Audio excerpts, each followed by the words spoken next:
tiba-tiba respon mama tuh tangannya gerak. Ma, mulai besok Senin boleh aja. Dan itu karena berbicara dengan orang yang udah nggak bisa apa-apa gitu. Pokoknya pergi selama itu ya 3 tahun selama itu kayaknya ujungnya sakit.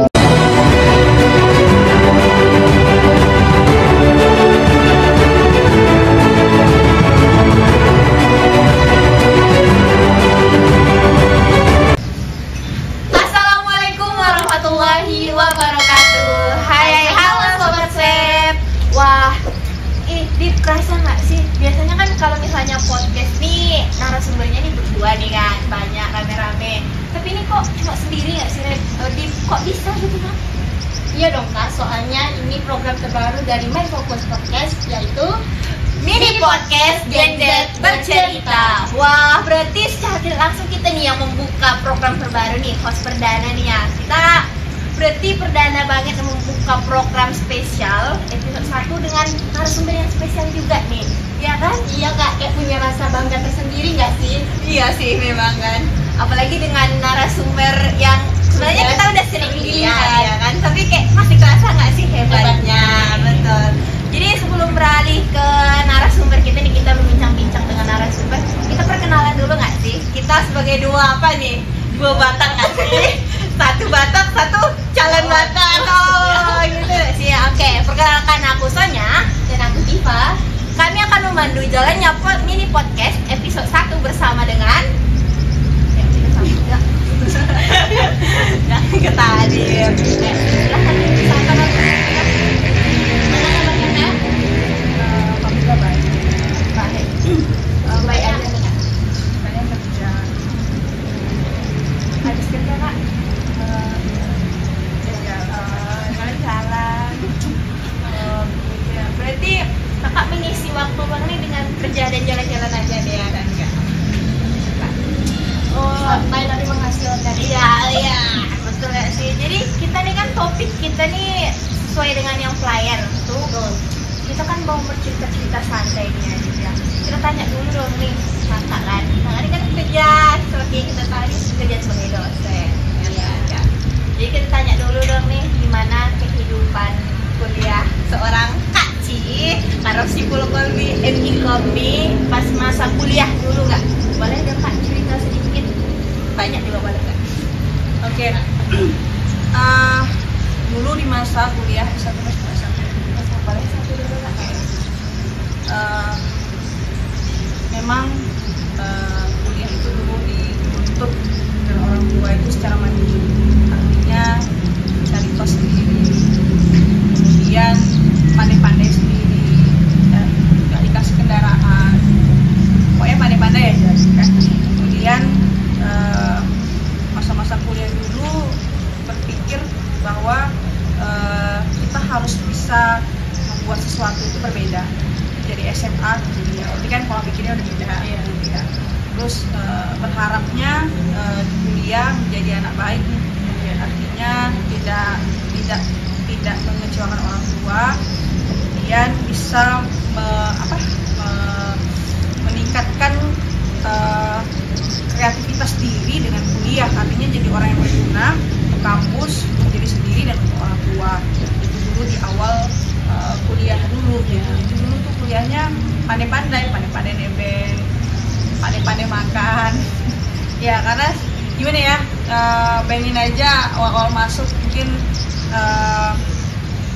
orang tua itu tidak memberikan yang seperti teman-teman rasain. Misalnya 1 bulan itu dikasih uang belanja 1 juta, no, bahkan mungkin bisa dibilang di bawah 500. Jadi memang harus pandai-pandai untuk ibaratnya merasakan hidupnya sesungguhnya. Oh, ya, gitu. Berat memang awalnya dulu, berat banget. Tapi demi sebuah gelar harus berjuang lah ya dengan Kak. Iya sih. Jadi tantangannya memang dicap sebagai orang yang sok pintar, karena semuanya serba pelit ya. Misalnya kalau mau kuliah terus ada tugas, ya udah mainnya itu dulu kampus, perpus kampus gitu. Jadi kayak kalau mau apa, mau duduk yuk ke perpus gitu, kecuali makan kan nggak mungkin di perpus, di kantin gitu. Terus kalau udah capek baru pulang, nanti pulang ya udah buku lagi, sok pintar dulu dia. Ambis ya, berarti Tapi lu dicap, mahasiswa ambis ya. dicap dulu ya. Jadi kalau misalnya ujian abis itu digibahin gitu kan, split kali nggak mau ngasih nilai, udah selesai yang pertama kali, waktunya 2 jam, sejam udah selesai gitu kan. Sok pintar aja sih sebenarnya, tapi memang gimana ya? Tapi real ambis ya. Tapi berarti kakak kan tadi kampus, perpus. Pernah nggak sih kakak ikut organisasi atau gimana nih kak pas kampus? Menyibukkan diri atau sok-sok sibuk atau gimana nih kak pas kampus? Iya, awalnya semester 1 mencoba untuk tidak mau mengikuti apa-apa. Tapi kelemahannya adalah rugi banget kalau nggak dekat sama dosen, rugi banget kalau nggak dekat dengan akademik, rugi banget kalau nggak dekat dengan aktivitas akademika kampus. Dan kita tuh ingin jadi orang yang berguna gitu. Jadi gimana ya caranya biar dikenal orang, jangan kita yang mengenal orang gitu. Berarti yang kita lakukan adalah masuk organisasi dulu nih, ya kan? Masuk organisasi awalnya dulu cecaknya di BEM jadi kacung dulu, jadi kacung aja dulu gitu, kayak disuruh-suruh apa sih gitu ya. Tapi di BEM itu cuma 3 bulan. Orang pemerintah itu tidak, ibaratnya tidak berdasarkan hati nurani dan gimana caranya biar jadi pemimpin, kepikiran sih gitu. Dan akhirnya singkat cerita dipilih menjadi bupati. Terus dijudge lagi bahwasanya mahasiswa aktivis adalah mahasiswa abadi yang tamannya 4 semester. Apakah iya? Ternyata enggak seperti itu. Dan memang benar-benar kakak ingin buktiin bahwa orang aktivis itu adalah orang yang memang maju secara organisasi, maju juga secara akademisi. Bukan berarti organisasinya maju, namun akademisnya aktivitas luar kampusnya nggak maju gitu. Jadi sejalan sih Mbak. Seimbang gitu ya. Kehidupan organisasi lancar, kehidupan akademis juga lancar gitu kan kak. Ngomong-ngomong organisasi nih kak, makna support system bagi kakak itu apa sih? Support system terbesar itu adalah my mom, karena dia yang melahirkan kita. Rasanya tuh dulu awal-awalnya suka banget diperhatiin segala macam, bahkan papa sendiri juga orangnya sangat ngekang gitu ya, tapi suka gitu karena itu support systemnya abadi gitu, enggak ibaratnya real gitu, tidak nge-fake gitu. Kalau orang kan terpaksa, tidak terpaksa lah, nggak ikhlas lah segala macam gitu. Kalau orang tua tuh memang gitulah, kayak beda gitu. Makanya apa-apa tuh karena orang tua gitu, sesuatu itu dilakukan karena orang tua. Mau kemana nih? Nggak dulu orang tua, walaupun ada meleset-meleset dikit kan, tapi kan relnya tetap dengan orang tua. Berarti kalau misalnya ada masalah di organisasi, ada masalah di kehidupan kuliah, kakak cerita nggak sih kak sama support system yang kakak cerita tadi? Iya, semuanya diceritain, semua dari hal kecil sampai hal besar, dari hal yang secret sampai yang tidak. Walaupun itu banyak yang nggak boleh, walaupun itu gimana diceritain aja. Karena memang ya akhirnya akhirnya jalan itu enak jalan. Kalau kita udah bohong ya kualat kan, maksudnya kayak gitu. Tapi terkadang bikin nggak sih kak kalau misalnya mau cerita sama mama nih kan? Iya. Kan kayak misalnya kalau cerita sedih kadang takut kepikiran gitu di kamu atau gimana. Kakak pikir jadi ceritanya yang sedih atau yang senangnya aja gitu kak untuk mama atau gimana kak? Lebih ke cerita yang senangnya, yang sedihnya disimpan dalam hati gitu. Jadi orang tua nggak mau dibebani dulu nih. Sedihnya senangnya aja sih yang diceritain. Yang penting gimana caranya biar 1 minggu punya targetnya, 1 minggu punya 3 kabar bahagia. Entah dipuji dosen, entah ngelakuin sesuatu, entah bawa nama kampus, nama harum. Pokoknya ada aja yang dilakuin dalam seminggu itu harus gitu. Pokoknya harus bisa nih gitu. Selain kita ngembangin diri yang bermanfaat, kita juga harus punya yang buat orang lain ternyata dia berguna ya gitu. Soalnya memang kak kalau misalnya kita cerita dengan kak hal-hal kecil aja yang kita misalnya mengharumkan nama kampus nih, atau misalnya kita jadi host ya, kayak sekarang nih dia kan kita jadi host di cerita ya kayak cerita jadi host podcast itu kayak padahal walaupun yang keluar dari kampus tuh nggak tanggapin apa-apa, tapi dari tapi di-share lah di media sosial gini punya rasa bangga sendiri, capek tuh benar-benar terbayarkan gitu nggak sih kak jadinya kan? Jadi kan kak kita ini ada support system. Kakak dari awal pun itu ada target nggak sih untuk buat membanggakan seseorang inilah gitu ya Kak. Target dari awal masuk kuliah Kak. Pasti ya, karena udah tekan kontrak gitu, ya kan? Tekan kontrak pada saat udah lulus di UIN, udah tekan kontrak gitu. Jadi harus memang punya target, tamatnya harus duluan, kemudian punya tempat magang yang bagus, kemudian kata mama mau nanti kalau tamat mama tuh tampil di depan ribuan orang gitu sih. Itu aja sih kodenya. Cuman nggak tahu nih gimana caranya, takutnya IPK menurun, cerita-cerita senior ini gimana, dosennya sangat segala macam, ya itu yang dipelajari gitu. Itu sih memang kayak punya rasanya kalau nggak menggapai itu rasanya melukai hati orang tua gitu. Itu jadi karena target itulah makanya mau dijudge orang, mau digibahin terserah, nggak penting itu. Yang penting diri sendiri tetap dengan koridornya, tetap dengan prinsipnya diri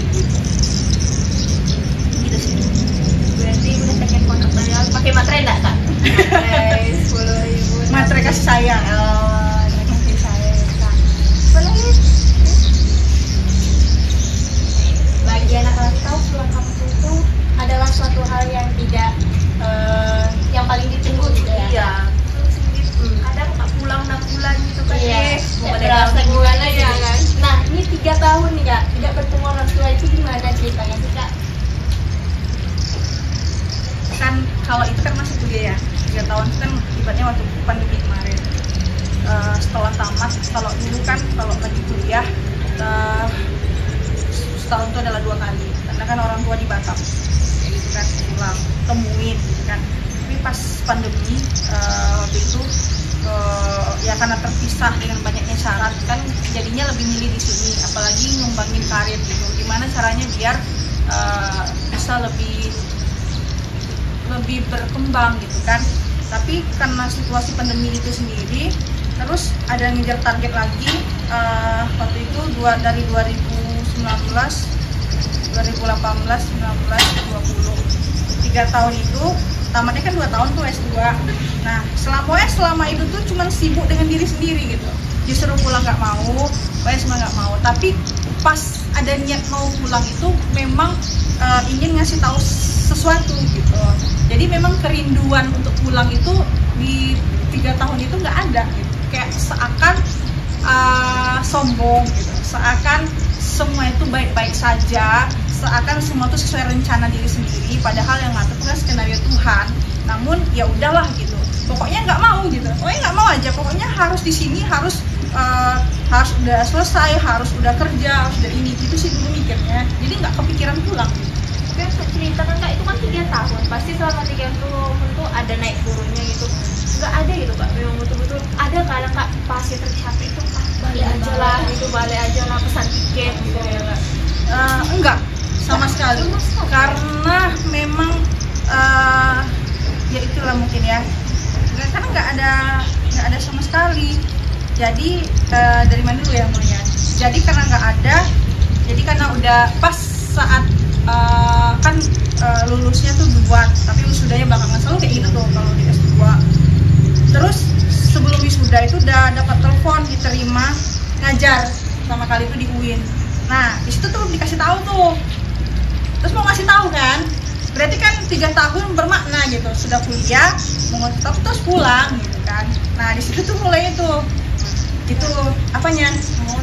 Ya maksudnya baru kepikiran nih, oh ini nih oleh harus dibawa nih, karena memang pengennya adalah orang tua semua itu, kalau kakak sendiri semua harus mendengarkan omongan orang tua. Padahal di 2018 itu sebenarnya udah ditawarin kerja di Chevron, cuman orang tua pengennya S2. Ya udah dahulukan itu aja gitu. Penting apa yang dimau oleh orang tua, yaitu yang dilakuin. Walaupun sebenarnya jujur pahit, karena gimana ya, siapa sih yang nggak mau gitu kerja di perusahaan migas. Tapi pas tekan kontrak, lalu tiba-tiba mama bilang mama nggak mau, mama mau yang kuliah dulu, mama masih sanggup kok membiayai segala macam. Ya udah terus sebenarnya waktu itu nggak senang dengan pilihan itu, nggak nyaman gitu. Tapi ya udahlah, mau kayak mana lagi. Jujur saja awalnya terpaksa gitu, tapi mau nggak mau harus dilakuin gitu. Ternyata indah memang kalau kita ngikutin kata orang tua.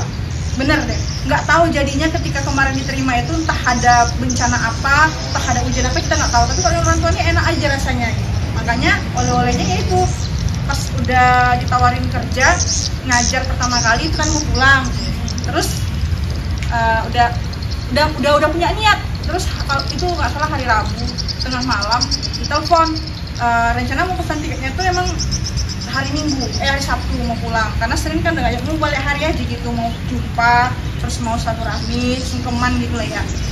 Kemudian ditelepon nih, ternyata tengah malam ditelepon, dibilang gini aja,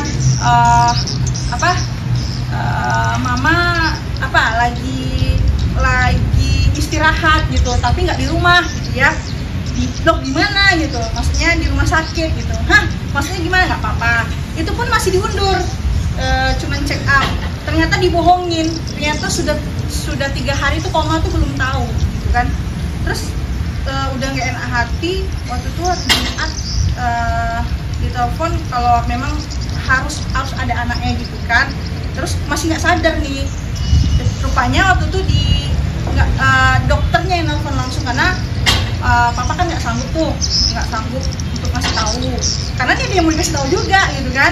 Terus telepon, akhirnya dokternya bilang kalau ya benar atas nama ibunya sama Friani, ya benar dok, kalau ibunya dalam kondisi koma gitu kan. Nah diam aja gitu kan. Terus hari itu juga pesan tiket pun tinggal pesawat gitu ya. Terus marah-marah lah di bandara ya, cerita udah nggak kepikiran lagi. Cuman kan dia tahu nih nggak pulang, jadi pas sampai udah nggak kuat karena udah ditinggal pesawat juga, udah blank. Waktu itu langsung on the spot tiketnya, habis itu hangus lagi, habis itu pesan lagi. Ya untung aja waktu itu Fani mau dampingi gitu, karena udah setengah-setengah sadar gitu. Terus pergi langsung ke RSUD Umbul Fatimah Batam. Terus masih nggak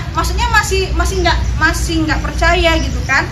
Ini kita mau ngasih tahu sesuatu. Jadi pas buka pintu ICU tuh, ya pas itulah kayak mungkin kayaknya serumah sakit itu tahu, kayak jeritan yang kepikiran, ya udah dapatin ibu tuh yang udah nggak bisa apa-apa gitu. Maksudnya kayak gimana ya bilangnya,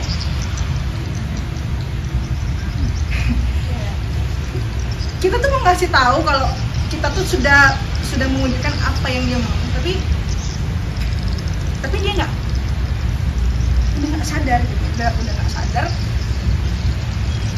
Dari situ penyesalannya itu bisa kayak nggak ada artinya apa untuk mewujudkan itu tuh nggak ada gitu. Dan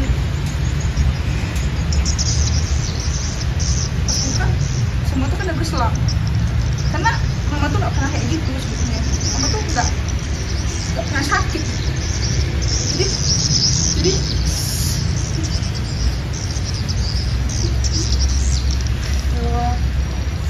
jadi pas ngasih tahu, pas di dekat mama, terus coba pegang tangannya, ngasih tahunya tuh gini,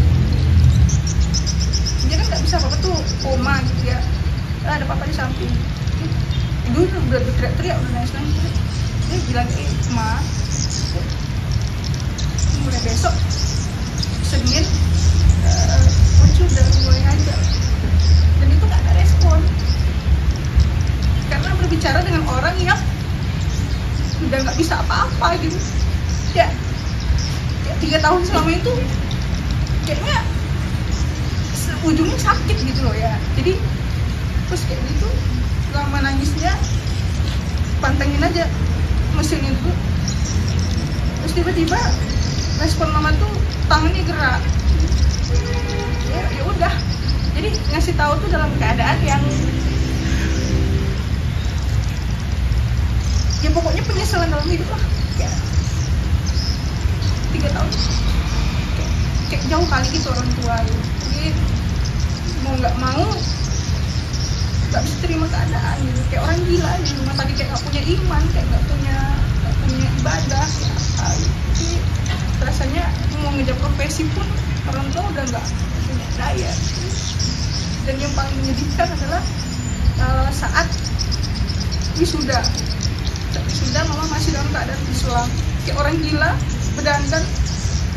Terus pagi-pagi udah gak mau didandan, udah gak mau, pokoknya beda vibes-nya gitu. Vibe S1 tuh kayak prepare banget gitu, tapi vibes di S2 gak ada apa-apa gitu.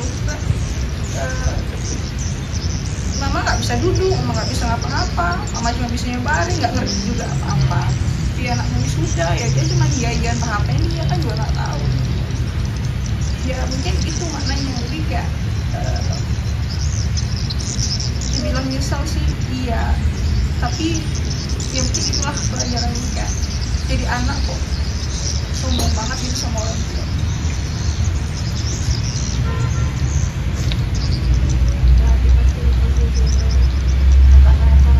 Pencapaian semuanya dari dosen lah, soalnya tuh nggak berguna gitu ya. Gimana? Nggak, saya nggak ada gunanya lagi. Ya hebat-hebat sama teman-teman, ya teman-teman nggak ngerti apa-apa. Jadi bahkan dia nggak nyangka aja lah dia kayak ngapa ya harus kayak itu. Jadi kayak berpikir ya kayak hampir sempat bilang Tuhan tuh nggak adil, tapi kayak berdosa banget jadi anak.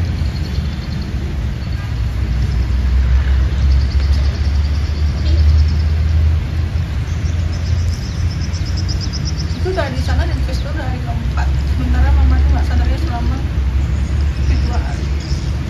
Jadi di ICU itu kelas 3 tau lah kayak mana kan, setiap malam tuh ada yang meninggal tuh ada. Jadi memang ya itulah uji itu sampai akhirnya dipindahkan ke ruang biasa dan pulang pun ya setelah itu sebulan masih diselang, makanya pakai selang dan tetap pada saat wisuda juga nggak punya effort apa-apa, kayak orang gila ya gitu. Ya udah saking mama nggak bisa apa-apa, jadi rasanya nggak guna sih, nggak usah aja, kenapa sih kayak gitu. Sempat berpikir ya udah.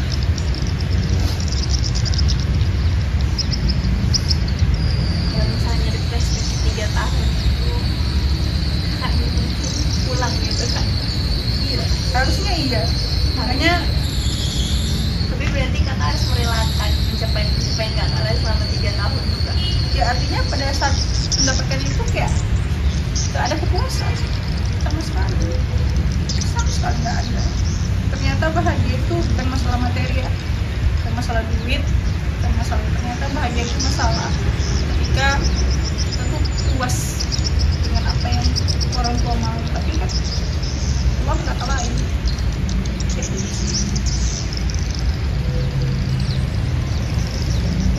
Berat memang, tapi harus gimana.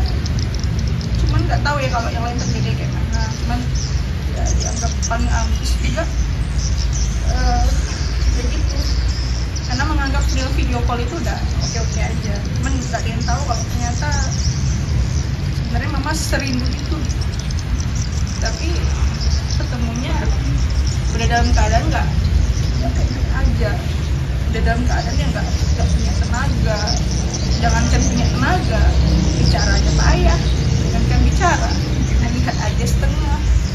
Itu yang harus diterima dan dijalanin selama 1 tahun. Yang harus bolak-balik Pekanbaru. Ya habis itu ya di 19 Oktober 2022 mungkin Allah lagi sayang mama ya, harus dua.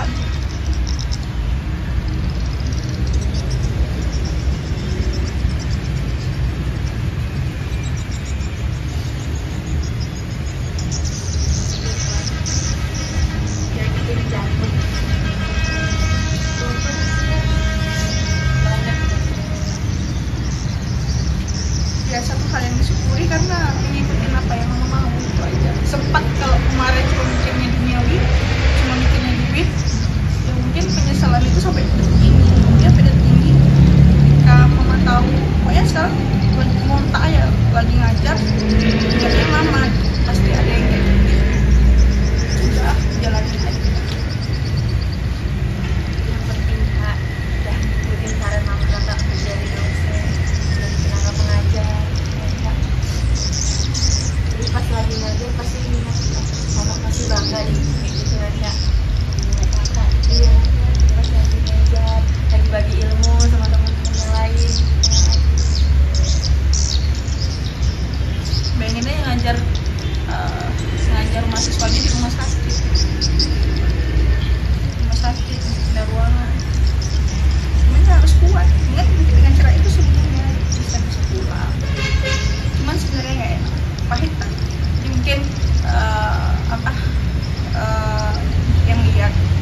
misalnya ibu kita suruh kita pulang, pulang lah. Karena ya nggak tahu sih kayak mana skenario akan tidak dengan kita lagi. Kita tidak pernah menebak ya seperti apa. Kalau dulu kan nggak gitu, lebih milih enak di sini, milih jalan-jalan di sini, milih sama teman-teman, nggak usah lah.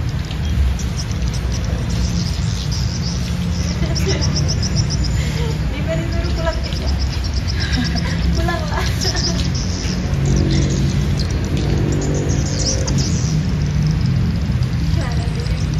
Lagi. Yang anak rantau di mana rantau di mana di jalan saya atau pulang sekarang. Penting apapun kuliah gitu, tapi masih ingat ibu gitu. Kita tak motivasinya Apa ya, motivasinya gitu. Kadang solusi terbaik itu ada di tangan ibu kita, tapi banyak generasi milenial yang nggak mau cerita sama ibu. Tapi ketika ibu pengen sesuatu, jangan pernah dibantah, jangan pernah ditolak, indahkan walaupun kita tidak suka. Percayalah, cuma itu yang bikin dia bahagia, bukan duit, bukan harta, bukan apa yang dia mau. Sekalipun kita tidak setuju dengan apa yang dia mau, berat jalaninya, tapi tetap harus dengan apa kata ibu. Makanya kan ibumu, ayah, ya 3 kali baru ke ayah. Jadi mungkin walaupun ibu kita itu bukan ya, orang apa kayak mereka tuh bukan orang-orang yang sosialitas segala macam, kebalikan dari papa, tapi ibu tuh pasti tahu apa yang terbaik untuk anaknya.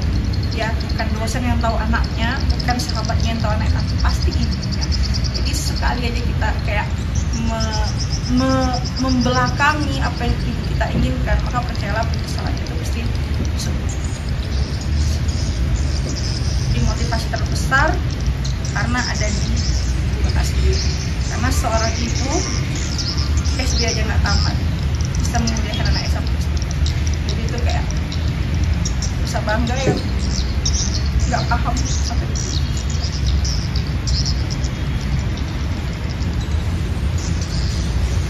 Jadi ibu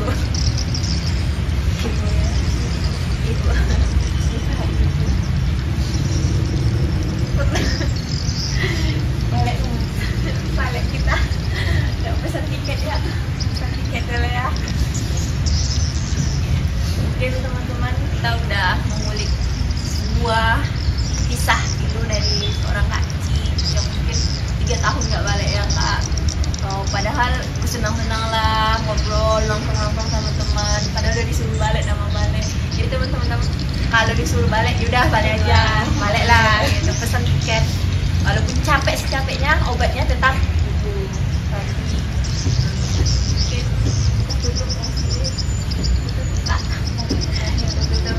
Teman-teman jangan lupa saksikan mini podcast perdana GZ Bercerita hanya di YouTube @SEPS_ID. Jangan lupa komen, like, dan subscribe. Kami tutup. Assalamualaikum warahmatullahi wabarakatuh.